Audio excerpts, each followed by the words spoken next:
Greetings to all in the matchless name of our Savior Jesus Christ. Thank you for joining for today's session. The topic for the next 3 sessions held on 28th and 30th April and then finally on 5th May is How do you read your Bible? It is my honor to introduce you all to the speaker of these 3 sessions. He is none other than Mr. L.T. Jayachandran. Mr. L.T. Jayachandran hails from Tamil Nadu in South India. He has a Master of Technology degree in Structural Engineering from Indian Institute of Technology in Madras. He has worked in several parts of India for 28 years as a senior civil engineer with the central government. Later, he took voluntary retirement and joined RISIM and worked in India and Singapore for it. He has also addressed student audiences in India and abroad. Mr. Jayachandran and his wife Esther have now moved back to India and make their home in Pune, Maharashtra. They have 2 children and 4 grandchildren. Now I give time to the speaker. May God bless each one of us through the sharing of His word. आप सबों को यीशु मसीह के मीठे और मधुर नाम में हम अभिवादन करना चाहते हैं। धन्यवाद करते हैं आज आप फिर से एक बार हम एक मिलकर प्रभु के वचनों में से कुछ सीखने पाए। अब से लेके 3 सेशंस तक का जो मनन का जो विषय है वो ये रहेगा कि हम हमारे बाइबलों को कैसे पढ़े। और ये बहुत ही हमारे लिए गर्व की बात है कि आज हमारे मध्य में मिस्टर L.T. जयचंद्रन इन सेशनों में अगुवाई देंगे। L.T. जयचंद्रन सर जो है वे पिछले 28 सालों तक उन्होंने केंद्रीय सरकार के साथ एक सिविल इंजीनियर के तौर पर उन्होंने सेवाएं की। उसके बाद उन्होंने वॉलंटरी रिटायरमेंट लेकर RGIM मिनिस्ट्री को ज्वाइन किया और भारत में और सिंगापुर में अनेक सेवाएं की और अभी वे पुणे में स्थित है। हमारी आशा और प्रार्थना है कि प्रभु के वचन में से सीखने के द्वारा हम सबों को आशीष मिलेगी। Shall we pray? Let's start with the word of prayer. Father, we want to thank you for the length and breadth and height of the dimensions of your word. And we thank you, Lord, for we have a book which is like any other human book. But we see in this that all of us humans who have come to participate in your family through the work of Christ on the cross, we have a responsibility to read your word and also to replicate what your son Jesus came to do in the world. And so, Father, we pray that you would continue with us in this last session on how we read the Bible, how we participate in the narrative of the Bible, and how together, whether our lives are long or short, our lives become interlinked with the life of the Father and the Son through the Holy Spirit. What a privilege and what a responsibility. So guide us, Father, in our reflections today. In Jesus' precious name. Amen. So what we saw in the first 2 sessions, I'll mention briefly. जो पहले 2 session में हमने जो सीखा उसमें संक्षिप्त में बताना चाहूंगा। We saw that in the Christian faith, a book and a person are called the Word of God. हमने पहले में देखा कि मसीह विश्वास के अंदर वो बाइबल जो किताब है और यीशु मसीह जो व्यक्ति है दोनों को परमेश्वर के शब्द के तौर पे हम देखते हैं। And because the Word of God gives us principles, but God enters human history in the person of Christ. और हम वहाँ पे हमने ये भी सीखा कि परमेश्वर के वचन जो हमें सिद्धांत देते हैं पर परमेश्वर खुद मानव इतिहास में प्रवेश करते हैं। And when God first created Adam and Eve, परमेश्वर ने जब आदम और हवा को सबसे पहले बनाया, He wanted them to be part of ruling over creation, looking after creation. दरअसल में हमें तो राजा और रानी के तौर पे हमें सृष्टि का प्रतिनिधित्व परमेश्वर से करना है। And then in Exodus 19 verses 5 and 6, we saw that we are also to be priests, priestesses, representing creation to God in intercession. और उसके बाद निर्गमन के पुस्तक के अंदर हमने देखा कि हमें तो दरअसल में एक याजक का कार्य भी करना है जिसके अंदर हम मध्यस्थी के रूप में परमेश्वर से सृष्टि का प्रतिनिधित्व करें। Now I want you to see this king priest role is combined even in the book of Revelation. मैं चाहता हूँ कि आप प्रकटीकरण के पुस्तक को देखें, उसके अंदर भी ये राजा या फिर याजक का जो कार्य है वो एक किया गया है। Turn to Revelation chapter 1.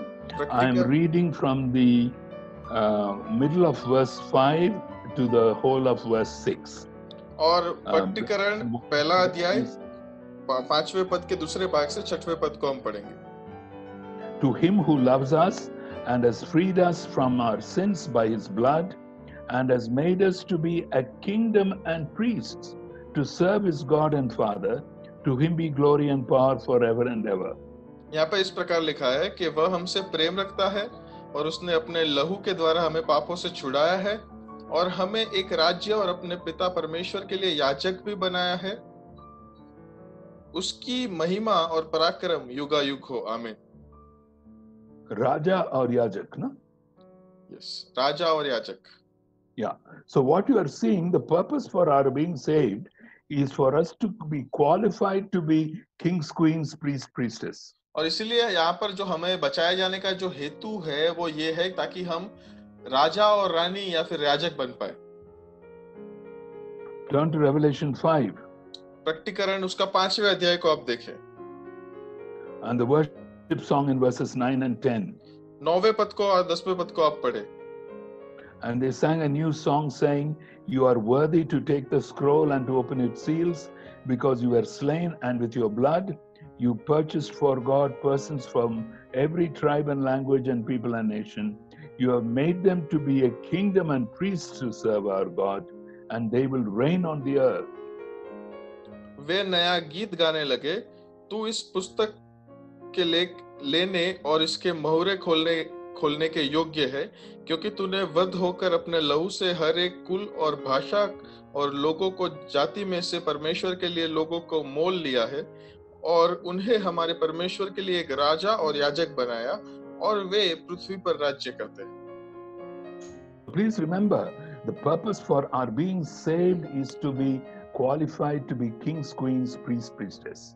और ये याद रखिए कि हमें जो बचाया गया है उसके पीछे का मूल हेतु ये है कि हम राजा और रानी और याजक बनने के लिए हम लायक बन पाए। And from Matthew chapter 12, we saw a third aspect. और उसके बाद हम मत्ती 12 में से हमने इसका तीसरा पहलू देखा। And Jesus also assumes the role of a prophet. और यीशु मसीह खुद भी वहां पर हमने जैसे देखा कि वो एक प्रबोधक की भूमिका भी निभाते हैं। And the church has to have a prophetic role in the world around us. और हमारे आजू बाजू में जो हमारी दुनिया है उसके सामने कलीसिया का एक प्रबोधक होने का भी एक रोल है, एक भूमिका है। Both by our lips and by our lives.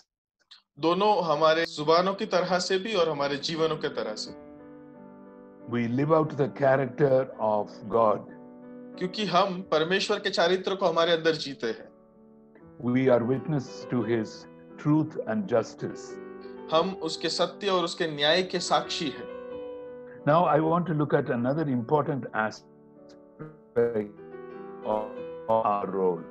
और हमारे इस भूमिका के एक बहुत ही महत्वपूर्ण पहलू की तरफ हम ध्यान देना चाहेंगे अभी। I want to turn to Romans chapter 8. रोमी 8 को हम खोलेंगे। And we must look at what God is accomplishing through us in his creation. और हमें देखना चाहिए कि हमारे द्वारा परमेश्वर अपनी सृष्टि के अंदर क्या परिपूर्ण कर रहे हैं। And I'm going to read from verse 18 to 23. 18 से 23 पद हम पढ़ेंगे। रोमी 8 18 से 23। Paragraph ends in verse 27, so you can read it to yourselves later. ये जो पूरा भाग है वो 27वें पद तक है, उसको आप बाद में खुद से पढ़ सकते हैं। I consider that our present sufferings are not worth comparing with the glory that will be revealed in us. For creation waits in eager expectation for the children of God to be revealed. For creation was subjected to frustration, not by its own choice, but by the will of the one who subjected it, in hope that creation itself will be liberated from its bondage to decay and brought into the freedom and glory of the children of God. We know that the whole creation has been groaning as in the pains of childbirth right up to the present time. Not only so, but we ourselves who have the first fruits of the Spirit groan inwardly as we wait eagerly for our adoption to sonship, the redemption of our bodies. रोमी 8:18 से 23 में इस प्रकार लिखा है, क्योंकि मैं समझता हूँ कि इस समय के दुख और क्लेश उस महिमा के सामने जो हम पर प्रकट होने वाली है कुछ भी नहीं है, क्योंकि सृष्टि बड़ी आशा भरी दृष्टि से परमेश्वर के पुत्रों को प्रकट होने की बाट जो रही है, क्योंकि सृष्टि अपनी इच्छा से नहीं पर अधीन करने वाले की ओर से व्यर्थता के अधीन इस आशा से की गई कि सृष्टि भी आप ही विनाश के दासत्व से छुटकारा पाकर परमेश्वर की संतानों की महिमा की स्वतंत्रता प्राप्त करे। और क्योंकि हम जानते हैं कि सारी सृष्टि अब तक मिलकर कहराती और पीड़ाओं में पड़ी तड़पती है, और केवल वही नहीं पर हम भी जिनके पास आत्मा का पहला फल है, हम ही अपने जीवन में कहराते हैं और लेपालक होने की अर्थात अपने देह से छुटकारे की बाट जोते हैं। Now go back to Genesis chapter 3. We saw that when we disobeyed God by eating from the tree of the knowledge of evil, और हमने वहां पर अगर उत्पत्ति 3 पर हम वापस जाए तो हमने देखा कि जिस तरह से हमने आज्ञा का उल्लंघन किया उस भले और बुरे जानने के पेड़ पर से खाकर, the first symptom that the Bible records is shame. सबसे पहला उसके वजह से जो परिणाम आया वो बाइबल लिखता है वो है कि शर्म खड़ी हुई वहां पर। And what is shame? शर्म मतलब क्या? Shame is a broken relationship I have with myself. I cannot accept myself as I am. शर्म का मतलब है मेरे खुद के साथ जो संबंध मेरा है वो टूट जाता है, मतलब कि मैं जैसा हूं वैसे अपने आप को स्वीकार नहीं पाता। The second relationship is Adam is ashamed of his wife and Eve is ashamed of her husband. और दूसरा जो संबंध में जो तकरार आया वो ये था कि आदम को अपनी पत्नी से हवा से शर्म लगी और हवा को अपने पति आदम से शर्म लगी। That means they cannot accept each other as they are. उसका मतलब वे दोनों जैसे हैं वैसे एक दूसरे को नहीं स्वीकार पा रहे। Now when you enter this narrative, you begin to see that this is our problem. We cannot accept ourselves as we are. और हम अगर इस कहानी के अंदर अपने आप को देखेंगे तो हमें पता चलेगा यही हमारी समस्या है, हम अपने आप को जैसे है वैसे स्वीकार नहीं पाते हैं। We want to be fairer, we want to be darker. हम चाहते हैं कि हम गोरे हो जाए या फिर कुछ लोग चाहते हैं कि कुछ सांवले हो जाए। You know, Shah Rukh Khan came to my state of Tamil Nadu to sell Fair and Lovely so that we Tamils will become fairer. Shahrukh Khan जो है वो तमिलनाडु में मेरे राज्य में आया और फेयर एंड लवली बेचने के लिए, ताकि हम जो तमिल जो हम काले लोग हैं हम गोरे हो जाए। Whereas if you go to countries where fair people live, they go and lie down on the beaches to become dark. और आप बाहर के देशों में जाएंगे जहाँ पर बहुत गोरे लोग रहते हैं, वो लोग दरअसल में बीच पे जाके लेटते हैं ताकि वो थोड़े काले हो जाए। You know, when you start reading the Bible this way, you get 21st century parables through which you can speak to people. और अगर आप बाइबल को इस दृष्टिकोण से अगर पढ़ना शुरू करेंगे तो 21वीं सदी के दृष्टांत आपको मिलेंगे जिससे आप लोगों से बात कर पाएंगे। Now the third relationship is when God comes calling.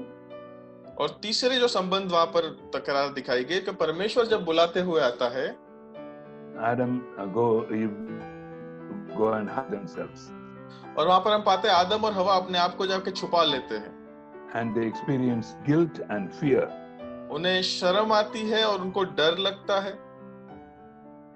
Now I want to tell you an experience I had in Singapore. Singapore के अंदर मेरे साथ जो एक अनुभव हुआ मैं आपको बताना चाहूंगा। It made this section of Genesis 3 come alive to me. और इस अनुभव की वजह से उत्पत्ति 3 का ये जो उदाहरण है वो मेरे सामने जीवित हुआ ऐसे लगा मुझे। I was helping with a small group of Japanese Christians. और जापान से रहने वाले कुछ मसीहों की मैं मदद कर रहा था किसी भाग में। About 20 of them, 10 of them knew the Lord, 10 of them did not know the Lord. वो 20 लोगों का एक जुट था और उसमें से 10 लोग प्रभु को जानते थे और 10 लोग प्रभु को नहीं जानते थे। And once during Christmas time, the leader asked me to do a Bible study for them. और एक समय क्रिसमस के समय में वहां के जो अगुवे थे उन्होंने मुझे बाइबल स्टडी लेने के लिए कहा। I did something which I have never done before or since. और वो वहां पर मैंने ऐसा कुछ किया जो मैंने इससे पहले कभी नहीं किया था, और उसके बाद भी नहीं किया। उसके बाद भी And, नहीं। okay, I went to Matthew chapter 1, मैं मत्ती 1 पर गया and I took the names of some of the very important people in Jesus' genealogy. और यीशु मसीह की जो वंशावली है वहां पर, उसके अंदर से बहुत ही महत्वपूर्ण लोगों के नाम मैंने लिए वहां से, But how they also had shameful pasts. परंतु उसके भी किस प्रकार से शर्मजनक इतिहास थे। How Judah actually slept with his daughter-in-law. किस तरह से यहूदा खुद अपने बहू के साथ सोया था, And David and his sin, and Solomon and his sin. Dawood और उसका पाप, सुलेमान और उसका पाप। Then I came to Jesus himself. फिर उसके बाद में यीशु मसीह के पास आया। Jesus was conceived before his mother was married. यीशु मसीह अपने माता के गर्भ में तब गया था जब उनकी माता का शादी भी नहीं हुआ था। And I gave them the example that in the little town of Nazareth, there were many mothers who told their little boys, don't play with that boy, we don't know who his father is. और फिर वहां पर मैंने इस प्रकार का उदाहरण उनको दिया था कि वो नाजरेत नाम के एक छोटे से शहर के अंदर दूसरी जो माताएं थी, उन्होंने अपने बच्चों को कहा था कि उस बच्चे के पास, वो यीशु के पास मत खेलना, क्योंकि हमें पता नहीं उसका पिता कौन है। Jesus lived under the shame of being an illegitimate child. और यीशु मसीह अपने जीवन के अंदर एक नाजायज पुत्र होने की शर्म से वो जिए थे। Where do I get this from Bible? If you look at John chapter 8, the Jews tell him, we are not illegitimate children. What they mean is, you are an illegitimate child. और यूहन्ना 8 के अंदर हम पाते हैं कि यहूदियों ने यीशु मसीह से कहा कि हम नाजायज पुत्र नहीं है। इसका मतलब यह है कि वो लोग यीशु मसीह से कह रहे हैं कि तुम नाजायज पुत्र हो। And Jesus is being baptized along with whom? और यीशु मसीह का बपतिस्मा किन लोगों के साथ हो रहा है? With repenting sinners. पश्चाताप करने वाले पापियों के साथ। And that is why John the Baptist was reluctant to baptize him. इसीलिए तो यूहन्ना बपतिस्मी उसे बपतिस्मा देने से हिचकिचा रहा था। So if you watch Jesus being baptized from a distance, you would imagine that he was also one of the repenting sinners. और अगर आप दूर से अगर यीशु मसीह को वहां पर बपतिस्मा लेते हुए देखेंगे तो आप कहेंगे कि हाँ, ये भी एक पापी था जो पश्चाताप करके बपतिस्मा ले रहा है। And during his ministry, और उनकी सेवकाई के दरमियान, he was a friend of tax collectors, sinners, prostitutes, और all these undesirable people. और वो ऐसे बहुत सारे ऐसे कर लेने वालों के साथ, वैश्याओं के साथ और पापियों के साथ अपनी मित्रता रखते थे, जो कभी लोग विचार भी नहीं कर सकते थे। And he was crucified between two criminals. और उनको दो गुनहगारों के बीच में टांगा गया, क्रूसित किया गया। And please remember that criminals were crucified stark naked. और ये They याद did not have any रखिए, dress on them. और ये याद रखिए कि गुनहगारों को क्रूसित एकदम अपनी पूरी नग्नता में किया जाता था, उनके ऊपर कोई वस्त्र नहीं रहता था। And I concluded my Bible study और with Hebrews 12 verse 2. हिब्रू 12 और 2 के साथ मैंने वो वाली बाइबल स्टडी का अंत किया। Fixing our eyes on Jesus, the pioneer and perfecter of faith, for the joy that was set before him, he endured the cross, scorning its shame, and sat down at the right hand of the throne of God. और विश्वास के कर्ता और सिद्ध करने वाले यीशु की ओर ताकते रहें, जिसने उस आनंद के लिए जो उसके आगे धरा था, लज्जा की कुछ चिंता न करके क्रूस का दुख सहा और परमेश्वर के सिंहासन के दाहिने ओर जा बैठा। You know what happened after the Bible study? आपको पता है बाइबल स्टडी के बाद क्या हुआ? This gentleman came to me. एक व्यक्ति मेरे पास आए। I know this couple. मैं उस युगल को जानता था। The wife is a believer. जो पत्नी थी वो विश्वासी थी। He was undecided. और वो जो पुरुष था उसने अभी तक निर्णय नहीं लिया था। You know what he told me? आपको पता है उन्होंने मुझे क्या कहा? For the first time in my life, I heard that Jesus died for my shame. और जीवन में पहली बार उसने मुझे ये कहा कि मैंने जीवन में पहली बार ये सुना कि यीशु मसीह मेरे शर्म के लिए मारे गए। You know, it struck me as a shocking fact. और ये एकदम से मुझे लग गया। Because in our seminaries we only talk about guilt, we don't talk about shame. और हमारे सेमिनरी के अंदर, हमारे सब इसी सब स्कूलों के अंदर हम केवल और केवल अपराधी भावना के बारे में देखते हैं, हम शर्म के बारे में नहीं देखते। And that is very important, but I want you to remember, shame and guilt are two sides of the same coin. ये बहुत ही महत्वपूर्ण, पर मैं आपको बताना चाहता हूँ, शर्म का अनुभव करना और अपराधी होने का अनुभव करना वो दो पहलू है एक सिक्के के. But I also want you to recognize that one can feel guilt only if one has an idea of a holy God. और मैं आपको बताना चाहता हूँ, किसी व्यक्ति को अपराधी होने की भावना तभी होगी जब उस व्यक्ति को उस पवित्र परमेश्वर की सभानता होगी अपने जीवन में. But I want to tell you, even Hinduism and Islam do not talk about the holiness of God. No. मैं बताना चाहता हूँ कि हिंदू धर्म के अंदर या फिर मुस्लिम धर्म के अंदर भी वो लोग कभी भी अपने परमेश्वर की पवित्रता के बारे में कभी बात नहीं करते. Oh, they'll talk about the power of God, the will of God, but not the character of God. उनके देव देवतियों के सामर्थ्य के बारे में बोलेंगे या फिर उनके अच्छेपन के बारे में बोलेंगे, परंतु उनके चारित्रों के बारे में कभी नहीं बोलेंगे वे. And we in Asia, we live in a shame honor culture. और हम आशिया के अंदर हम जो जी रहे हैं, हम तो बहुत ही शर्म से घिरी हुए समाज के अंदर हम जीते हैं.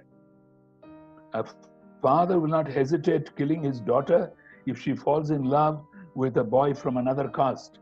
एक पिता अपने बेटी को मारने के लिए बिल्कुल भी नहीं हिचकिचाएगा अगर उस पुत्री ने किसी और जाति के पुरुष के साथ शादी की तो.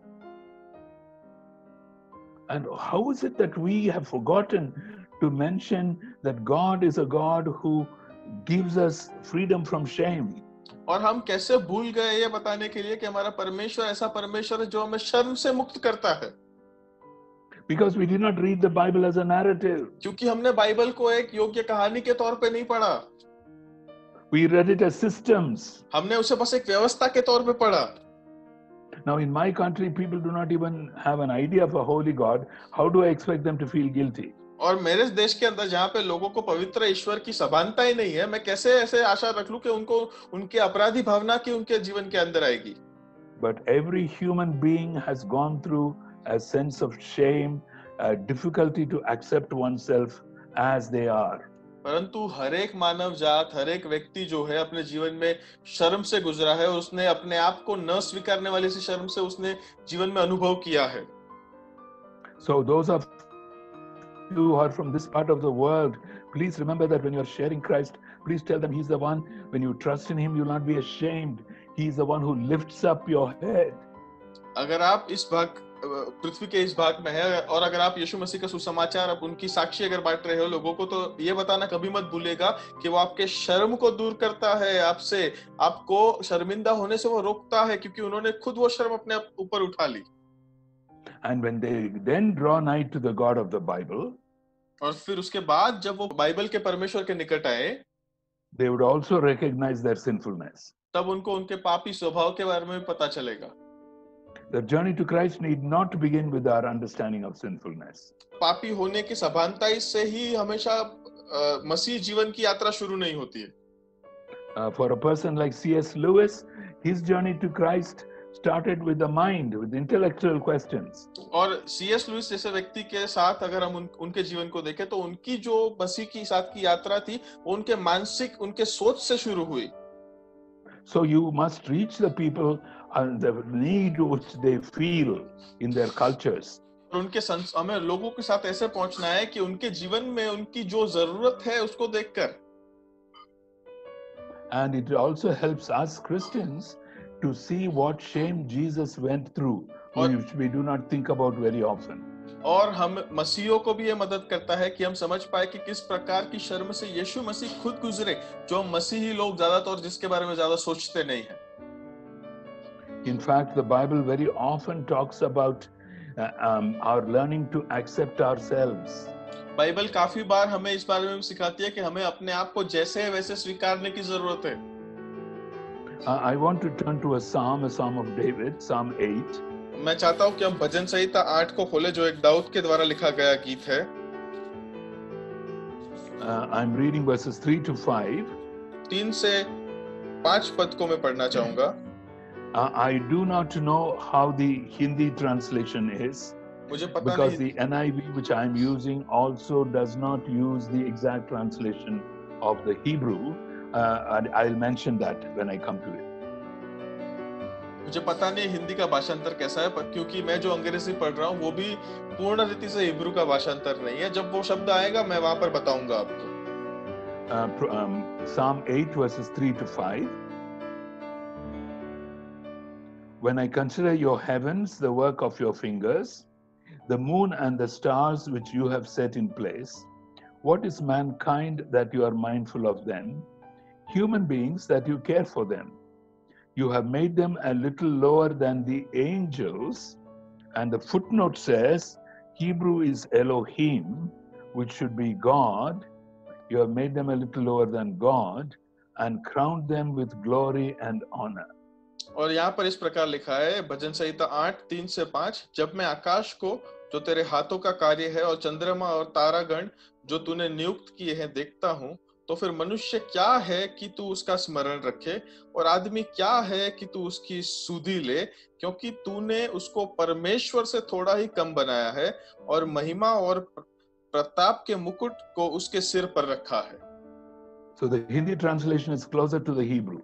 You made him a little lower than God himself. वहां पर जो हिंदी भाषांतर है वो हिब्रू से नजदीक है कि उसने हमें परमेश्वर से थोड़ा कम बनाया है. Because angels are not made in the image of God. क्योंकि दूतों को परमेश्वर की प्रतिमा के अनुसार नहीं बनाया गया. Angels may be more powerful than human beings. हाँ, दूत जो है वो मानव से ज्यादा सामर्थ्यवान हो सकते हैं. Angels may even have an immediate sense of the presence of God. दूत शायद सीधी तौर पे परमेश्वर की उपस्थिति में रह भी सकते हैं. But angels are not made in the image of God. परंतु दूतों को परमेश्वर की प्रतिमा के अनुसार नहीं बनाया गया. I'm sure many of us are praying Psalm 91 during this pandemic. मुझे पक्का पता है कि हम में से काफी सारे लोग भजन संहिता 91 को इस वैश्विक महामारी के समय में पढ़ रहे हैं और प्रार्थना कर रहे हैं. About angels? वो दूतों के बारे में क्या कहता है? He shall give his angels charge over you. वो अपने दूतों को आपके लिए उसको कार्य देगा. What does Hebrews 1:14 say? Hebrew 1:14 में क्या लिखा है? The angels are ministering spirits sent to serve us who are the heirs of salvation. और दूत तो हमारी सेवा करने के लिए है, जिनको हमारे लिए हमें सांत्वन देने के लिए भेजा जाता है. Let me suggest something to you. मैं आपको कुछ बात सलाह देना चाहता हूँ. When you spend time with God, जब आप परमेश्वर के साथ समय बिताए, once in a while you learn to thank God for making you in His image. अपने प्रतिमा के अनुसार बनाने के लिए हमें परमेश्वर का धन्यवाद करने की जरूरत है. Because you know people assess you for the money you have or the car you drive or the degrees you have. क्योंकि लोग जो है, आजू बाजू के जो लोग हैं, वो शायद आपकी तुलना या फिर आपको मान, आप कौन सी गाड़ी चलाते हैं, कितना पैसा है आपके पास, उसके ऊपर से करेंगे. But for us, the main reason why we are secure is that we are made in the image of God. परंतु हम मसीहियों के लिए सबसे सुरक्षित ऐसी बात हमारे लिए ये है कि हमें तो परमेश्वर की प्रतिमा के अनुसार बनाया गया है. A second reason is Romans 8 verses 28-29. और दूसरा जो कारण है वो रोमी 8:28-29 है. And we know that in all things God works for the good of those who love him, who have been called according to his purpose. For those God foreknew, he also predestined to be conformed to the image of his Son, that he might be the firstborn among many brothers and sisters. रोमी 8 और 28-29 में इस प्रकार लिखा है, हम जानते हैं कि जो लोग परमेश्वर से प्रेम रखते हैं उनके लिए सब बातें मिलकर भलाई ही उत्पन्न करती है, अर्थात उनके लिए जो उसकी इच्छा के अनुसार बुलाए गए हैं, क्योंकि जिन्हें उन्होंने पहले से जान लिया, उन्हें पहले से ठहराया भी कि वे उसके पुत्र के स्वरूप में हो, ताकि बहुत ही भाइयों में पहिलौठा ठहरे. So please learn to thank God for making you in his image. इसीलिए परमेश्वर का धन्यवाद करना न भूलिए, क्योंकि उन्होंने हमें उसकी प्रतिमा के अनुसार बनाया है. Genesis 1:26 and Psalm 8 verse 5. उत्पत्ति 1:26, भजन संहिता 8 और 5. And then when we messed up our lives, he is at work conforming us to the image of his Son.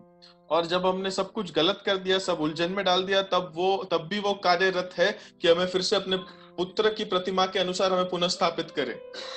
And then you will be able to fully appreciate the three roles that we talked about yesterday. और तभी आप हमने जो पहले जो 3 भूमिकाओं के बारे में बात की, तभी आप उसका पूर्ण महत्व समझ पाएंगे। You see how beautifully it flows continuously. आप समझिए कितनी अच्छी रीति से वो सुंदर रीति से वो बहता जाता है। Although I have picked up the verses from different books of the Bible, भले ही मैंने बाइबल के अलग-अलग किताबों में से पदों को चुना है, as you read the Bible as a total continuous story, जब आप बाइबल को एक सीधी और ऐसी कहानी के तौर पर जब आप पढ़ते हैं, you begin to see that we are called to be kings, queens, आप देखेंगे कि आपको राजा और रानी बनाने के लिए बुलाया गया है, looking after God's creation. परमेश्वर के सृष्टि के ऊपर राज करने के लिए, उनकी देखभाल करने के लिए।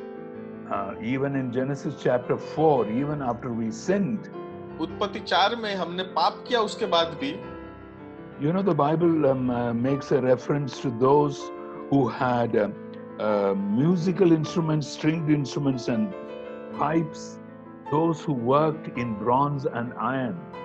आपको पता है कि उसके बाद भी काफी सारे जगहों पर ऐसे लिखा गया है कि लोग जिनके अंदर संगीत की कारीगरी थी, अलग अलग क्षेत्र में वो लोग कार्य करते थे।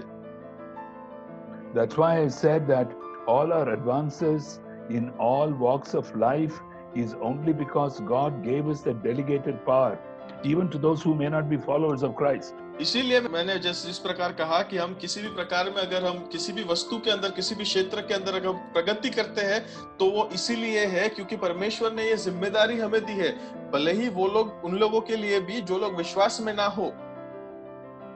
And then we saw that we are to be priests and priestesses, उसके बाद हमने देखा कि हमें याजक बनने की जरूरत है, interceding to God for His creation, ताकि हम परमेश्वर के साथ उनकी इस सृष्टि के लिए मध्यस्थी कर सके, praying for the world today.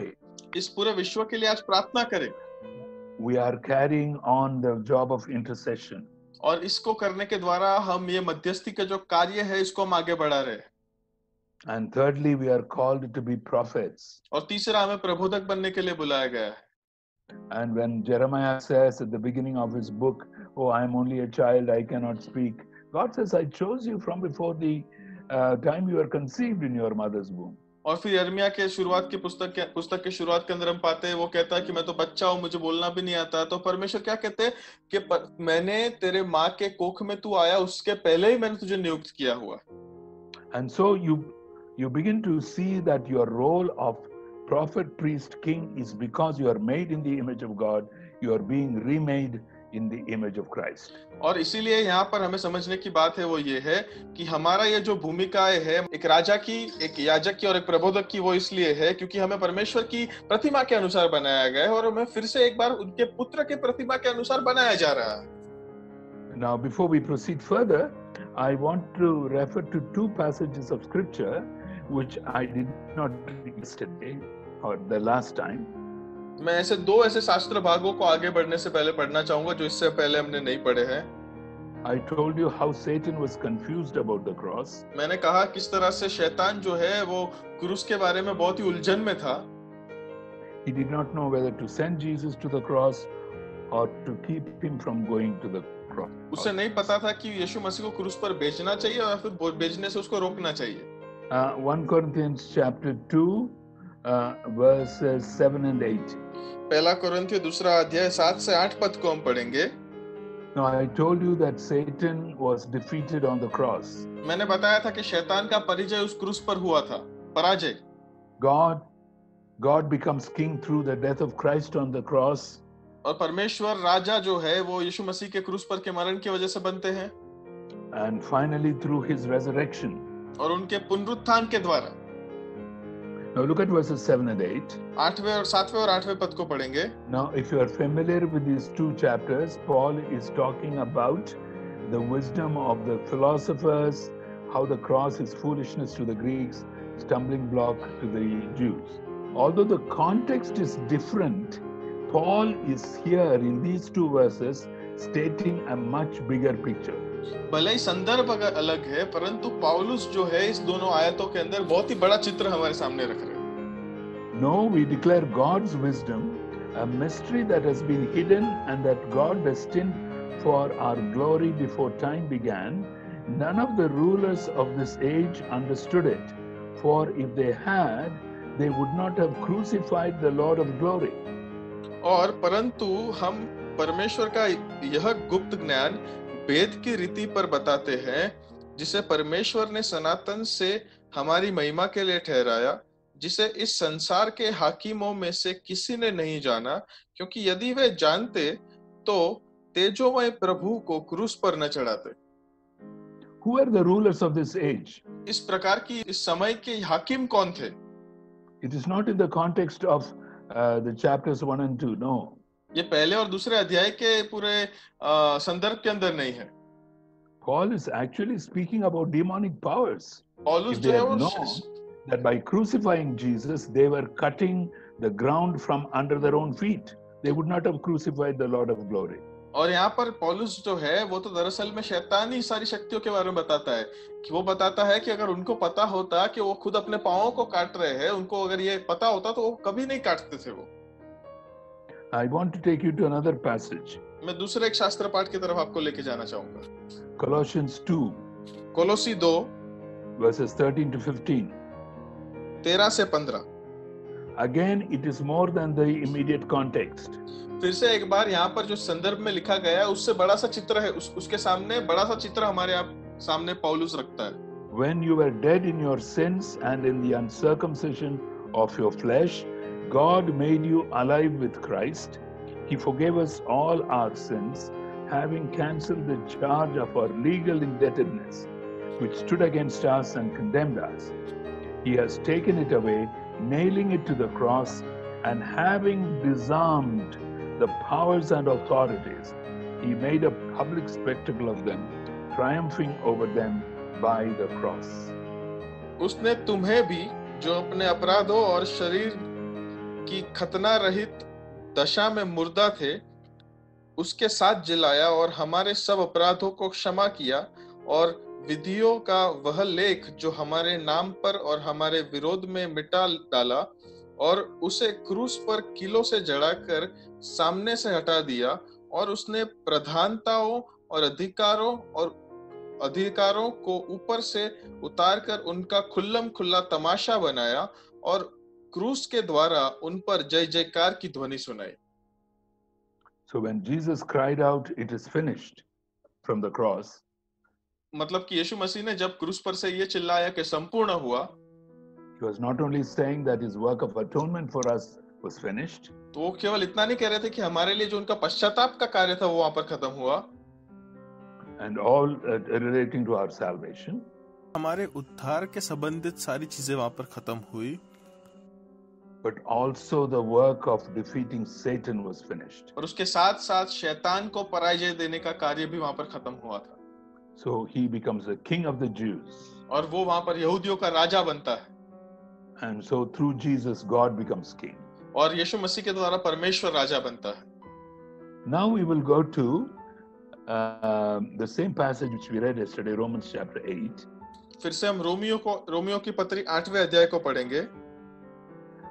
And from Genesis 3, we saw 4 levels at which relationships were broken. उत्पत्ति की पुस्तक में हमने देखा कि 4 अलग-अलग पड़ावों में संबंध में तकरार आई थी। My relationship with myself. मेरा सबसे पहला मेरे खुद के साथ का संबंध, So I am ashamed to accept myself as I am. जिसके अंदर मैं अपने आप से शर्मिंदा हूं कि मैं अपने आप को स्वीकार नहीं पाता हूं जैसा हूं वैसे। I am ashamed to accept you as yourself. मैं आप जैसे है उसकी तरह स्वीकार नहीं पाता हूं। And then when God comes calling, I am afraid I am guilty. और उसके बाद जब परमेश्वर बुलाते हुए आते हैं तब पता चलता है कि मैं डरा हुआ हूं और मुझ में एक अपराधी भावना है। The 4th level was when my relationship with nature is broken. और चौथा पड़ाव तब था जब मेरा संबंध जो था वो प्रकृति के साथ टूट गया। Let's turn to Genesis 3 verse 16, the first part. और उत्पत्ति 3 और 16 के पहले भाग को हम देखें। God says to the woman that he would make her pain very severe. और वहां पर साफ-साफ लिखा है कि परमेश्वर ने स्त्री से कहा कि वो उसकी पीड़ा को और ज्यादा बढ़ाएगा। But what does he say to the man? परंतु वो आदम मतलब पुरुष से क्या कहता है? I'm reading from verses 17 to 19. 17 से 19 पद को हम देखें, उत्पत्ति 3। Cursed is the ground because of you. Through painful toil you will eat food from it all the days of your life. It will produce thorns and thistles for you, and you will eat the plants of the field. By the sweat of your brow you will eat your food until you return to the ground, since from it you are taken, for dust you are, and to dust you will return. और आदम से परमेश्वर ने कहा, तूने जो अपनी पत्नी की बात सुनी और जिस वृक्ष से फल के विषय में मैंने तुझे आज्ञा दी थी कि उसे तू न खाना, उसको तूने खाया है, इसीलिए भूमि तेरे कारण शापित है। तू उसकी उपज जीवन भर दुख के साथ खाया करेगा, और वह तेरे लिए कांटे और उटकटारे उगाएंगे, और तू खेत की उपज खाएगा और अपने माथे के पसीने की रोटी खाएगा, और अंत में मिट्टी में मिल जाएगा, क्योंकि उसी में से निकाला गया है। तू मिट्टी तो है और मिट्टी में ही फिर मिल जाएगा। Now what is happening here? यहाँ पे दरअसल में क्या हो रहा है? You know, in Genesis 2:15, God put a man in the Garden of Eden to work the land. उत्पत्ति 2:15 के अंदर हम पाते हैं कि परमेश्वर ने आदम को या फिर पुरुष को उस बगीचे में रखा था ताकि वो वहां पर कार्य करे। Work was already there. कार्य तो था, But now we rebel against God, work becomes toil. अभी यहाँ पर जब मनुष्य ने परमेश्वर के विरुद्ध विद्रोह किया, तब यहाँ पे जो कार्य था वो एक मेहनत बन गई। अभी We put in 100 units of work, we'll go to get only 50 units of fruit. और यहाँ पर इस प्रकार का हो गया कि अगर हम 100% का कार्य करेंगे तो उसमें से 50% ही फल मिलेंगे हमें उसमें से। The rest will go wasted as energy, sweat of the brow, thorns and thistles. और दूसरे जो सब है वो सब मेहनत में चले जाएंगे, पसीने में या फिर कांटे झांकरे में। Then we'll come to this passage in Romans 8, which we read last time. और अभी हम रोमी 8 में आएंगे जो हमने पिछली बार पढ़ा था। There what we read in verses 20 and 21 or 22, that even creation is groaning. और वहाँ पे जो 22वें पद में लिखा है कि ये जो सृष्टि है वो भी कहरा रही है। And Paul is borrowing the picture of groaning from Genesis 3. और पौलुस जो है वो उत्पत्ति 3 से इस कहराने के चित्र को लेता है। But here he is applying it to creation. पर यहाँ पर वो सृष्टि के बारे में बताता है। But what did we read in verse 20-21? पर यहाँ पे 20 और 21 पद में हमने क्या पढ़ा? Creation was subjected to frustration, not by its own choice, but by the will of the one who subjected it, in hope that creation itself will be liberated from its bondage to decay and brought into the freedom and glory of the children of God. 20 और 21 पद में इस प्रकार है, क्योंकि सृष्टि अपने इच्छा से नहीं पर अधीन करने वाले की इच्छा से व्यर्थता के अधीन इस आशा से की गई कि सृष्टि भी आप ही विनाश के दासत्व से छुटकारा पाकर परमेश्वर की संतानों की महिमा की स्वतंत्रता प्राप्त करेगी। Please remember that creation was put under our charge. याद रखिए कि सृष्टि को हमारे अधिकार के अंतर्गत रखा गया था। And when we rebelled against God, और जब हमने परमेश्वर के विरुद्ध विद्रोह किया, our relationship to creation was broken. हमारा जो प्रकृति के साथ का जो संबंध था वो टूट गया। And you also find that's why the woman will find childbearing painful, the man will find work as toil. और इसीलिए फिर उसके परिणाम जो थे वो ये भी आए कि एक स्त्री को प्रसूति के समय बहुत ही ज्यादा वेदना होगी, उसके बाद एक पुरुष को भी मेहनत से रोटी खानी पड़ेगी। But you also find there is a fifth level at which relationship is broken. पर यहाँ पर Creation's relationship within itself. पर यहाँ पर एक और जो बात हमें समझने की जरूरत है कि 5वें स्तर पर, 5वें पड़ाव पर एक और संबंध टूटा था कि प्रकृति का अपने अंतर्गत में ही संबंध वहां पर तकरार हुआ था। You know how this pandemic started is a mystery. आपको पता है ये वैश्विक महामारी कैसे शुरू हुई, वो बहुत ही बड़ी एक रहस्य है। And there are many conspiracy theories into which I will not go. और बहुत सारे ऐसे तर्क वितर्क है जिनके अंदर मैं जाना नहीं चाहूंगा। But you take a natural disaster like an earthquake or a tsunami. परंतु शायद आप दूसरे किसी ऐसी महामारी को देखें, जैसे कि एक शायद एक धरतीकंप हुआ या फिर एक tsunami I. There is no direct human reason why this came into existence or when these things happened. और ये क्यों हुई, कैसे हुई, इसके अंदर मानवीय कोई भी प्रकार का कारण नहीं है उसके अंदर। Now on the 24th of December 2004, there was the tsunami in northern Indonesia. और 2004 के अंदर हम पाते हैं नॉर्दर्न इंडोनेशिया में एक बहुत बड़ी सुनामी आई थी। And Indonesia itself, about 250,000 people died. और इंडोनेशिया में ही 2,50,000 जितने लोग मारे गए उसमें। And even in Tamil Nadu, people died, and the waves went up to Kenya in Africa. और तमिलनाडु में भी काफी लोग मरे, और फिर वो जो लहरें थी वो केनिया तक पहुंची, अफ्रीका में। But creation is also groaning, but waiting for what? और जो सृष्टि है वो भी तकरा रही है, और किस बात की राह देख रही है? Because it's waiting for the redemption of the children of God. वो परमेश्वर के पुत्रों की छुटकारे की राह देख रही है। Because when Jesus comes again, क्योंकि जब यीशु मसीह फिर से आएंगे, creation is also going to be renewed. वहां पर सृष्टि को भी पूरा नया किया जाएगा। Colossians chapter 1 verses 19 and 20. कोलोसी 1:19 और 20। For God was pleased to have all his fullness dwell in him, and through him to reconcile to himself all things, whether things on earth or things in heaven, by making peace through his blood shed on the cross. 19 और 20 में इस प्रकार लिखा है, क्योंकि पिता की प्रसन्नता इसी में है कि उसमें सारी परिपूर्णता वास करे, और उसके क्रूस पर बहे हुए लहू के द्वारा मेल मिलाप करके सब वस्तुओं का उसी के द्वारा से अपने साथ मेल कर ले, चाहे वे पृथ्वी पर की हो चाहे स्वर्ग में की। So that is why creation is waiting for our redemption, so that when Jesus comes again, creation also will stop groaning.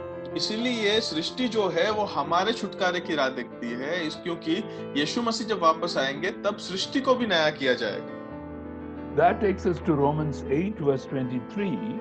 और यह हमें रोमी 8 और 23 पे लेके जाता है।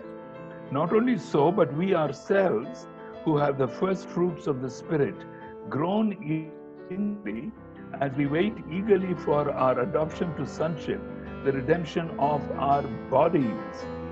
और केवल वही नहीं, पर हम भी जिनके पास आत्मा का पहला फल है, आप ही अपने में कहराते हैं और लेपालक होने की अर्थात अपनी देह की छुटकारे की वाट जोते हैं। Why is Paul talking about resurrection of the body? पौलुस यहाँ पर शरीर के पुनरुत्थान की बात क्यों कर रहा है? This is another place where we Christians in reading the Bible have lost the narrative. और यहाँ ये एक और बात है जिसके अंदर हम बाइबल पढ़ने के अंदर हमने बहुत ही गलत समझ अपने अंदर रखी है। We have lost the plot, as they say. हम जैसे कहते हैं कि हमने मूल बात को भूल गए। You know, in drama, in the theater, when somebody forgets his line, they say he's lost the plot, he's forgotten what to say. और अगर आप नाटक के संदर्भ में या फिर कोई चलचित्र के संदर्भ में देखें, तो उसके अंदर जब वो जो भूमिका निभाने वाला जो व्यक्ति होता है, पात्र होता है, वो अपने अगर बोलने की सारे डायलॉग को भूल जाए, वार्तालाप को भूल जाए, तब वो कहते हैं कि ये मूल बात ही भूल गया, इसको क्या कहना है उसको याद नहीं है। We are only talking about redemption of our souls, as if God is not interested in the body. हम हमेशा इसी प्रकार बात करते हैं कि परमेश्वर हमारे आत्माओं को छुटकारा देना चाहता है, और हम ऐसा बताते हैं कि परमेश्वर को हमारी देह की चिंता नहीं है। Genesis chapter 1 verse 1. उत्पत्ति 1 और 1। God who is spirit created the heavens and the earth which are matter. परमेश्वर जो आत्मा है, उन्होंने स्वर्ग और पृथ्वी और स्वर्ग को बनाया जो एक वस्तु है। Genesis 2 verse 7.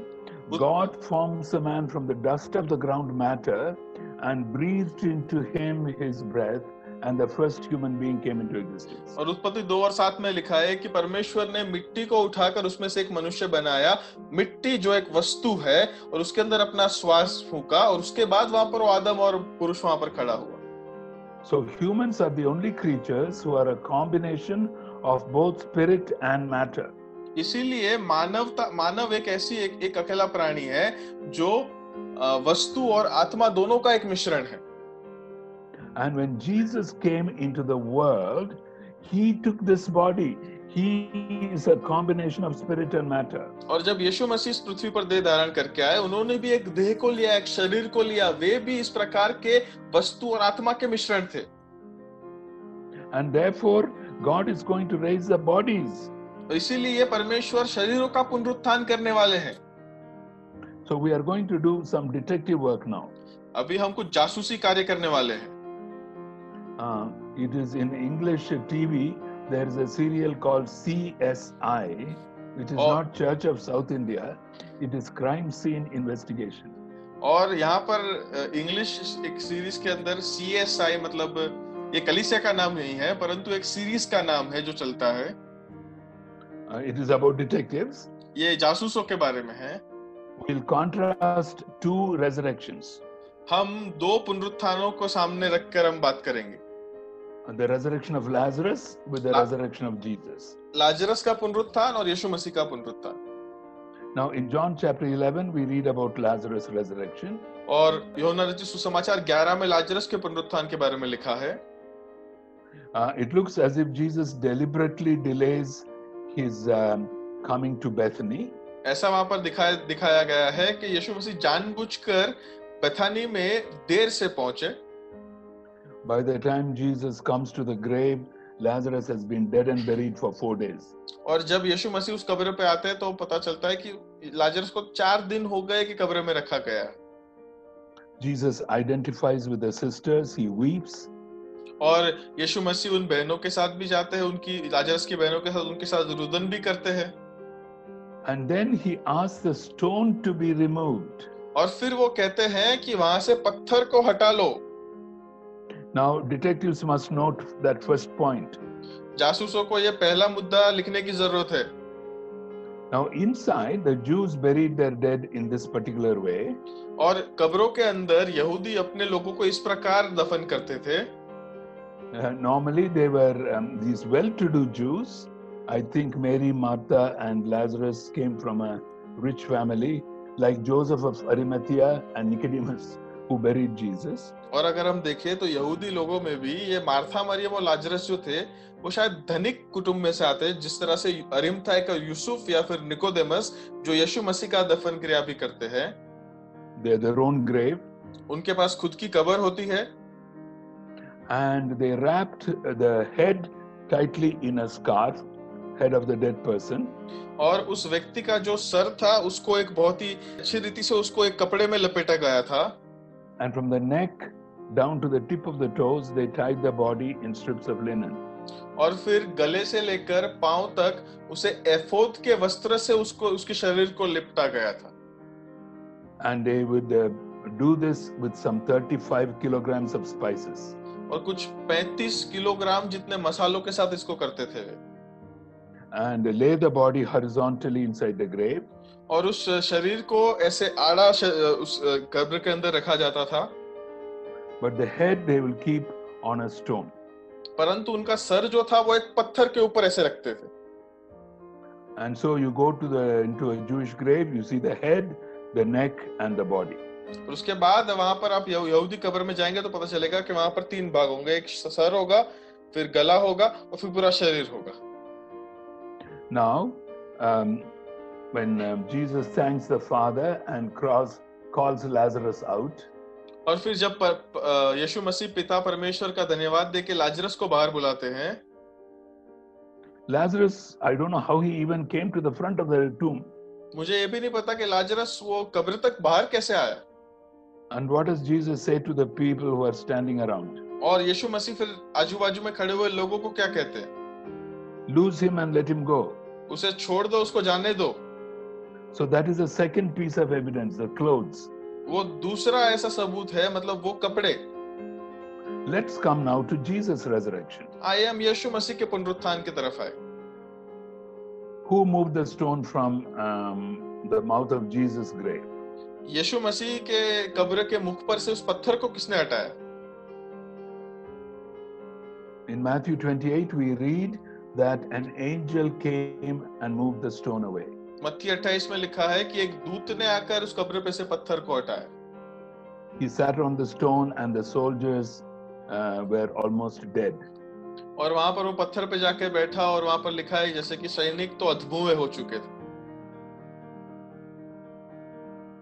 But do you see Jesus coming out? परंतु क्या आप यीशु मसीह को बाहर आते देखते?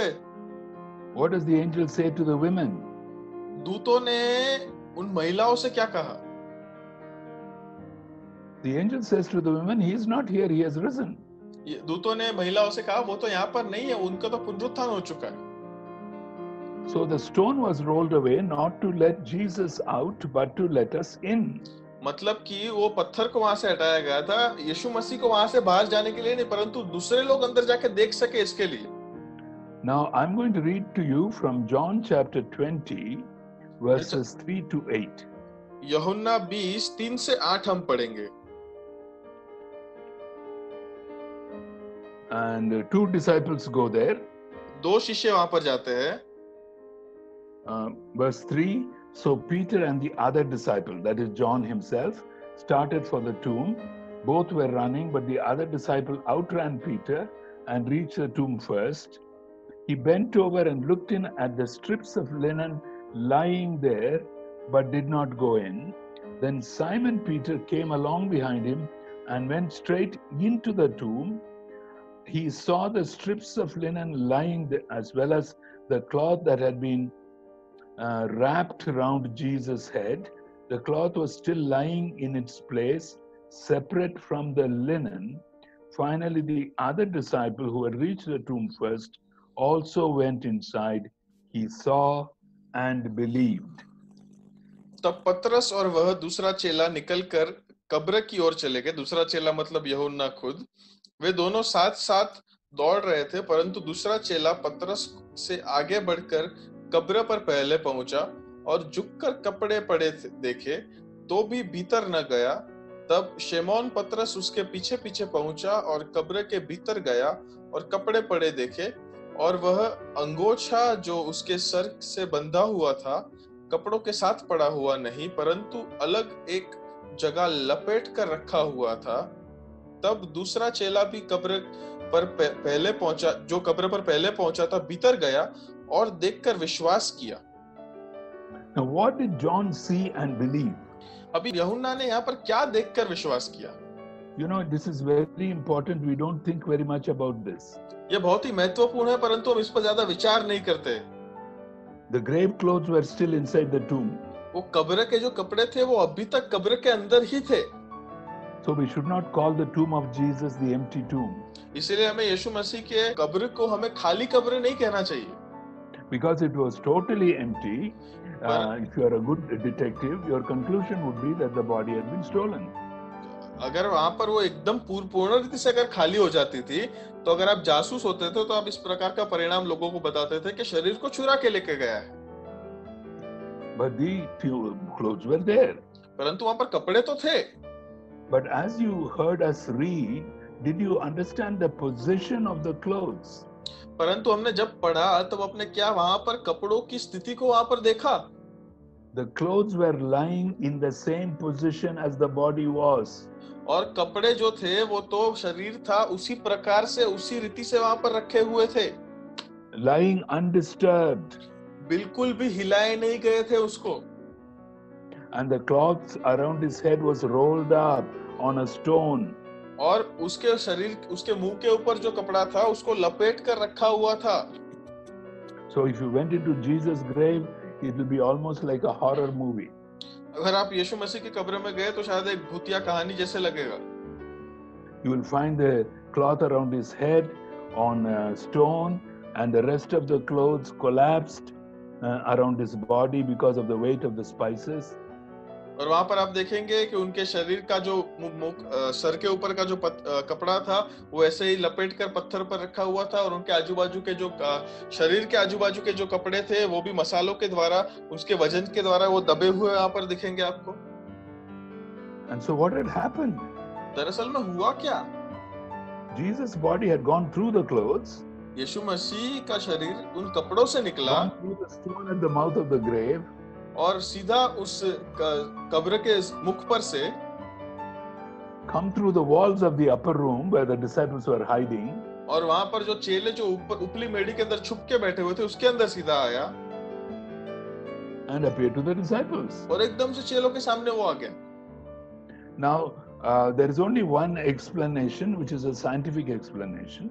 एकमात्र वैज्ञानिक तौर पे एक ऐसे समझ है, that is, his body was raised to a higher level of existence than our level.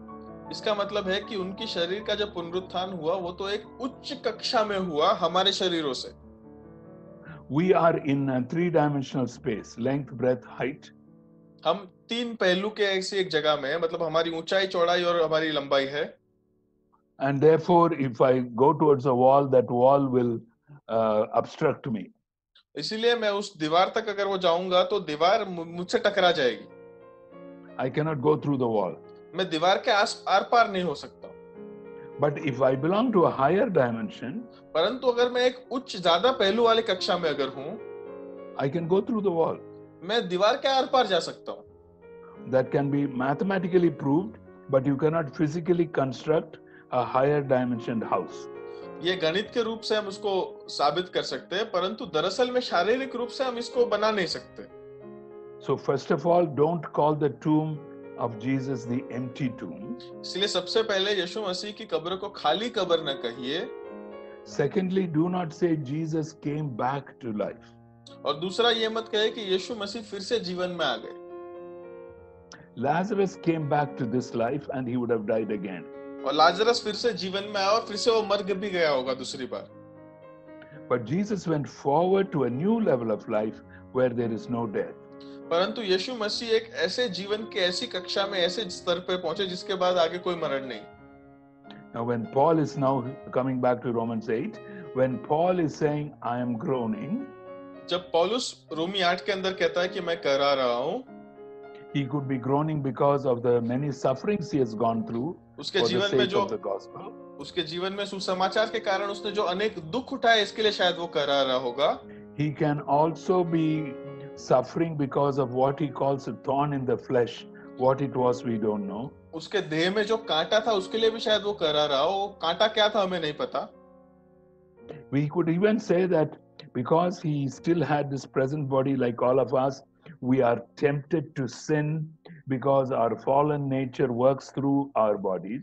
और तीसरा शायद कारण ये भी हो सकता है कि वो हमारे जैसे ही इस देह में फंसा हुआ था, जो देह हमें पाप करने के लिए हमें मजबूर करती है. So Paul is saying that we are waiting for the redemption of our bodies. और पौलुस कहता है इसीलिए कि हम हमारे इस देह से छुटकारा पाने के लिए राह देखते हैं. And if you want to note down, there are three passages in Paul: 1 Corinthians 15, पहला कोरिन्थी 15, 1 Thessalonians 4, पहला थेसलोनी 4 and Philippians 3, और Philippi 3, where Paul talks about how we will be raised with bodies just like Jesus' glorified body. और वहां पर जैसे लिखा है इन तीन शास्त्र पाठों के अंदर हम देखें तो पता चलेगा कि वहां पर पौलुस कहता है किस तरह से हमें अपने शरीरों के साथ, अपने महिमावंत शरीरों के साथ फिर से पुनरुत्थित किया जाएगा. Now, when a believer dies, जब एक विश्वासी मरता है, we can say he or she has gone to be with the Lord. हम ऐसे कह सकते हैं कि वो पुरुष या स्त्री जो भी हो परमेश्वर के पास गई. Paul says in 2 Corinthians 5, absent from the body, present with the Lord. पौलुस जो है वो दूसरा कोरिन्थियों 5 में कहता है शरीर में नहीं है परंतु परमेश्वर के पास है. But that's not our final state. परंतु वो हमारा आखिरी पड़ाव नहीं है. We are waiting for Jesus to come down. हम यीशु मसीह के वापस आने की राह देखते हैं. And then our bodies will be raised and reunited with our soul spirit. जिसके अंदर हमारे फिर से देह का पुनरुत्थान होगा और हमारा शरीर और हमारा जो आत्मा है वो वापस एक हो जाएंगे. And we'll become complete persons. और तब हम संपूर्ण पुरुष बन पाएंगे, मानव And we'll have bodies like Jesus' glorified body. और यीशु मसीह के महिमावान शरीर के समान हमारे शरीर होंगे. Now, when Dr. Billy Graham died, जब डॉक्टर बिली ग्रैहम मर गए, there was a cartoon with which I could not totally agree. एक ऐसा चित्र था जिससे मैं पूर्ण रीति से मान नहीं पाया था. Where Dr. Billy Graham in full coat and tie is standing outside the pearly gates, and Peter is saying to Dr. Graham, many people here are grateful to you. और वहां पर ऐसे चित्र दिखाया गया था उस चित्र में कि बिली ग्राहम जो थे पूरे अपने सूट कोट के अंदर एक रूबी या फिर एक हीरे जड़ित ऐसे दरवाजे के सामने खड़े थे, और वहां पे पतरस उनसे कहता है, बिली ग्राहम से कहता है कि बहुत सारे लोग यहाँ पर आपसे आपके आभारी है। Now, my problem with that cartoon was that Dr. Graham's body is still in the grave. How did he put on coat and suit? मेरा जो प्रश्न था उनके लिए वो ये था कि डॉक्टर ग्राहम, बिली ग्राहम की जो शरीर था वो तो अभी तक कब्र के अंदर था, तो वो सूट और कोट पहन के वहां पर कैसे पहुंचे? See, that is because mentally we are not thinking about the resurrection of our bodies. क्योंकि मानसिक रीति से ही हम ये सोच नहीं पा रहे कि हमारे शरीरों का पुनरुत्थान होगा। As long as our soul and spirit are saved, it's all right. We can float around like ghosts. हम ऐसे मानते हैं कि हमारे आत्मा जब तक ठीक है तब तक ठीक है, हम भूतों की तरह इधर उधर मंडरा सकते हैं। No, that is not what God is looking for. That's not what Paul is looking for. परमेश्वर जो है इसके लिए नहीं देखते। And let me read to you from Revelation 21. प्रकटीकरण 21 में से मैं आपके मध्य में पढ़ना चाहूंगा। Verses 1 and 2. प्रकटीकरण 21 1 और 2। I saw a new heaven and a new earth, for the first heaven and the first earth had passed away, and there was no longer any sea. I saw the holy city, the new Jerusalem, coming down out of heaven from God, prepared as a bride beautifully dressed for her husband. और फिर मैंने एक नए आकाश और नई पृथ्वी को देखा, क्योंकि पहला आकाश और पहली पृथ्वी जाती रही थी और समुद्र भी न रहा। फिर मैंने पवित्र नगर नए यरूशलेम में स्वर्ग से परमेश्वर के पास से उतरते देखा। वह उस दुल्हन के समान थी जो अपने पति के लिए श्रृंगार किए हो। Who is the new Jerusalem? नया यरूशलेम कौन है? Who is the bride? दुल्हन कौन है? The church. कलीसिया। In what direction is she moving? कौन सी दिशा में वो आगे बढ़ रही है? She is coming down. वो नीचे आ रही है। So our final destination is here. तो इसका मतलब हमारा आखिरी जो पड़ाव है, आखिरी मंजिल वो यहाँ पर है। When a believer passes away, जब एक विश्वासी का मृत्यु होता है, his soul spirit goes to be with God, with Jesus. उनका परमेश्वर, उनका जो आत्मा है वो यीशु मसीह के पास जाता है। But his body is in the grave. और उनका शरीर तो अभी तक वो कब्र में ही है, वो मिट्टी के अंदर ही है। Some countries which are very small, dead bodies are cremated. और बहुत सारे ऐसे देश जो बहुत ही छोटे हैं, उसके अंदर इन मृतदेहों को जलाया जाता है। But when Jesus comes again, परंतु जब यीशु मसीह वापस आएंगे, because of the power that God has to raise the dead, क्योंकि परमेश्वर के अंदर सामर्थ्य है कि वो मृतकों को वापस जिला सकते He हैं। recall all the molecules of our body and put them together to form our glorified bodies. और वो हमारे शरीर के हर एक कण कण को वापस जोड़ेंगे और हमारे वो महिमावन शरीरों को बांधेंगे। And we will come to reign on this earth. और हम इस पृथ्वी पर राज करने के लिए आएंगे। Look at Revelation 22 verse 5. प्रकाशित वाक्य उसका 22 और 5 को आप देखें। There will be no more night. They will not need the light of the lamp or the light of the sun, for the Lord God will give them light, and they will reign forever and ever. फिर वहां रात न होगी और उन्हें दीपक और सूर्य के उजाले की आवश्यकता न होगी, क्योंकि प्रभु परमेश्वर उन्हें उजाला देगा और वे युगा युग राज करेंगे। What did God say in Genesis 1:28? परमेश्वर ने उत्पत्ति 1 और 28 में क्या कहा था? You have dominion over my creation. हर एक सृष्टि के ऊपर तुम अपना राज चलाओ। It is continued in Revelation 22. और यही बात प्रकटीकरण 22 के अंदर भी जारी है। That is the big story. ये बड़ी कहानी है। And in the middle comes our sin. और इसके बीच में हमारा पाप आता है। And instead of ruling, we become controllers. और हम जो है वो राज करने की जगह पे हम नियंत्रण करने वाले बन जाते हैं। We exploit creation. हम जो है सृष्टि का दुरुपयोग करते हैं। We use people. हम लोगों का उपयोग करते हैं। You know, for many years, I've stopped praying to God, Lord, use me. और काफी सारे सालों से मैंने प्रार्थना करना बंद कर दिया कि परमेश्वर मेरा उपयोग कीजिए।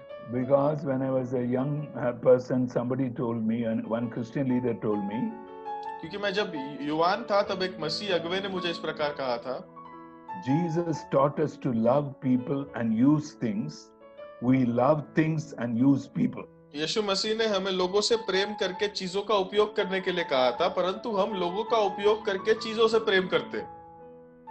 So don't use people. लोगों का उपयोग मत कीजिए। We are here to serve people. हमें लोगों की सेवा करनी है। We are to carry our crosses and follow Christ. हमें तो अपने क्रूस उठाकर, वधस्तंभ उठाकर परमेश्वर यीशु Because मसीह it के was- पीछे चलना है, Because it was on the cross that Jesus became king. क्योंकि उस क्रूस के ऊपर यीशु मसीह राजा हुए। And we will be kings and queens even in the new creation. और हम इस नई निर्मिति के अंदर भी हम राजा और रानी बनेंगे। Of course, there will not be sexuality like now, man and woman, और उस समय में शायद वो जातीयता नहीं होगी जैसे अभी पुरुष और स्त्री but we है, will continue to reign over God's new creation. परंतु परमेश्वर की इस नई निर्मिति पर हम राज करना शुरू रखेंगे।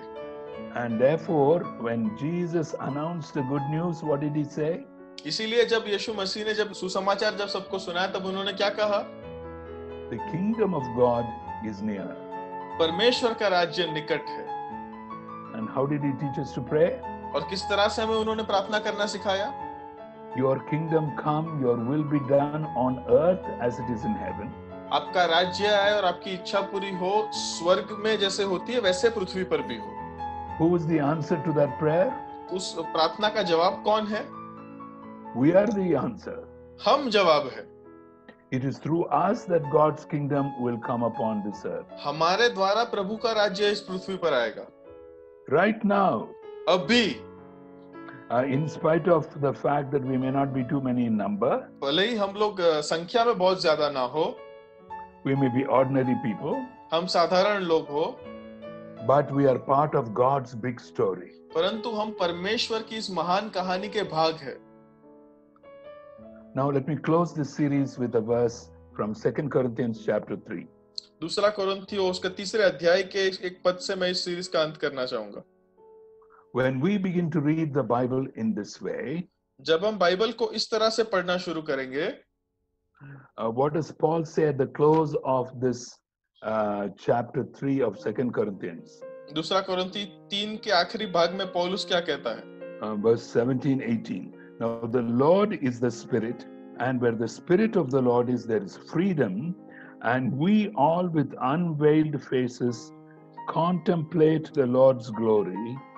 We are being transformed into His image with ever increasing glory, which comes from the Lord who is the Spirit. प्रभु तो आत्मा है, और जहां कहीं प्रभु का आत्मा है वहां स्वतंत्रता है, परंतु जब हम सब के उगाड़े चेहरे से प्रभु का प्रताप इस प्रकार प्रकट होता है जिस प्रकार दर्पण में, तो प्रभु के द्वारा जो आत्मा है हम उसी तेजस्वी रूप में अंश अंश करके बदलते जाते हैं। In this chapter, Paul is actually talking about a contrast between Moses' law and the Spirit of Jesus. इसके अध्याय के अंदर हम दरअसल में पाएंगे कि पौलुस जो है वो मूसा के दिए गए नियम शास्त्र और परमेश्वर के प्रभु यीशु मसीह के आत्मा के बारे में बताता है। And what did it say? If you don't do this, you will die. और वो क्या कहता है कि अगर तुमने ये नहीं करोगे तो तुम मरोगे। So it was a covenant which was enforced by law. मतलब ये एक ऐसी वाचा थी जिसको नियम के द्वारा लागू किया गया था। That may not have really changed the character of people, वो but दरअसल because of punishment, they had to obey the law. वो दरअसल में डर के मारे, शिक्षा के भय से शायद वो अपने जीवन में वो नियम का पालन करते होंगे। उनके जीवनों में सचमुच में परिवर्तन नहीं आया। As we read the written word, परंतु जब हम इस लिखे हुए वचन को जब हम पढ़ते हैं, and as we come into contact with the living word, Lord Jesus, और जब हम इसके द्वारा जीवित शब्द जो यीशु मसीह है उनके संपर्क में आते हैं, we are changed to reflect His glory. हम उनकी महिमा प्रकट करने के लिए परिवर्तित हो जाते हैं। And that work is done by the Holy Spirit of God. और ये कार्य परमेश्वर की पवित्र आत्मा के द्वारा होता है। And why does Paul say where the Spirit of the Lord is, there is freedom? और क्यों पौलुस ने ऐसे कहा कि जहाँ परमेश्वर का आत्मा है वहां पे स्वतंत्रता होती है? I'll give you a good Indian example. एक भारतीय उदाहरण आपको देना चाहूंगा मैं। In Pune, which is our city, when Pune you के come अंदर, to a red traffic light, Pune के अंदर आप जब एक सिग्नल लाइट पर रुकते हैं, first they look for a policeman. सबसे पहले वे एक पुलिसमैन के लिए लिखते हैं। If there is no policeman, the red is green. So you simply go through. अगर कोई पुलिस वाला ना हो तो वो लाल आपके लिए हरा है और आप निकल जाएंगे उधर से। Now that means you are obeying the law only because of force. इसका मतलब ये है कि आप उस नियम का पालन इसीलिए कर रहे हैं क्योंकि आप पर जोर डाला गया है। But in some countries in the Western world, परंतु पश्चिमी देशों में you come to a traffic light at 2 o'clock in the morning, आप किसी ट्रैफिक लाइट के सामने रात को 2 बजे आएंगे अगर, and there is no traffic anywhere. और वहां पर कोई भी ट्रैफिक नहीं होगा, But if the traffic light is red, people still stop. परंतु अगर वहां पर ट्रैफिक लाइट लाल है तो लोग फिर भी वहां पर रुकते हैं। That is free obedience. वहां पर वो स्वतंत्र आज्ञा पालन है। वो I am contrasting between forced obedience and free obedience. मैं यहाँ पर जोर दिए गए आज्ञा पालन और स्वतंत्र आज्ञा पालन के बीच में तफावत बता रहा हूँ। Forced obedience does not involve change of character. जो ये जोर देकर जो आज्ञा पालन होता है वो चारित्र नहीं परिवर्तित करता। I can be the same person inside because of external pressure. I behave in a particular way. मैं अंदर से तो वही का वही पुरुष रहूंगा, परंतु बाह्य दबाव की वजह से मैं कुछ नियमों का पालन करूंगा। But a free obedience changes you.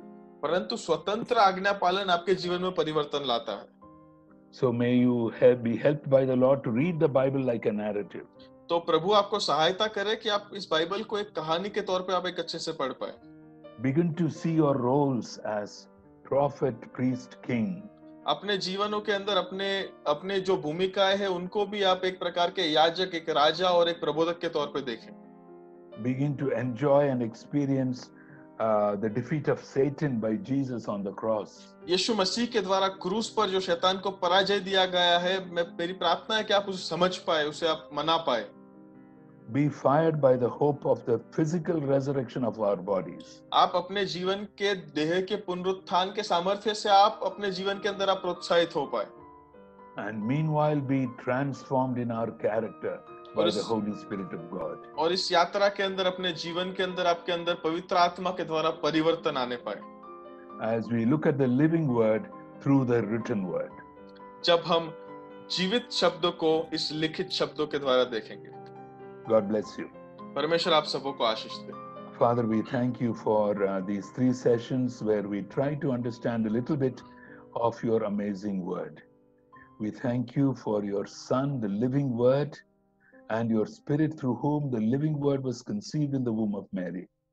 And the written word was inspired by 40 different people over 1500 years. We pray, dear Lord, that as we read your precious word, we may be transformed by encounter with the living word. I pray for all the listeners of these sessions over these 3 periods. We pray, Lord, that their understanding of the scriptures will be enlarged. They would begin to see it as a huge movement in which you yourself are involved as you march through history. First, through the Old Testament kings, prophets, and priests. Then for a brief period through your Son, Jesus. And now through your church, empowered by your Spirit. And we want to be part of that movement right in the middle of this pandemic, as we are truly groaning, as Paul says he is groaning.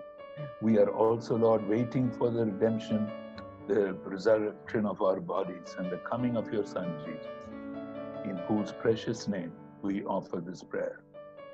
Amen.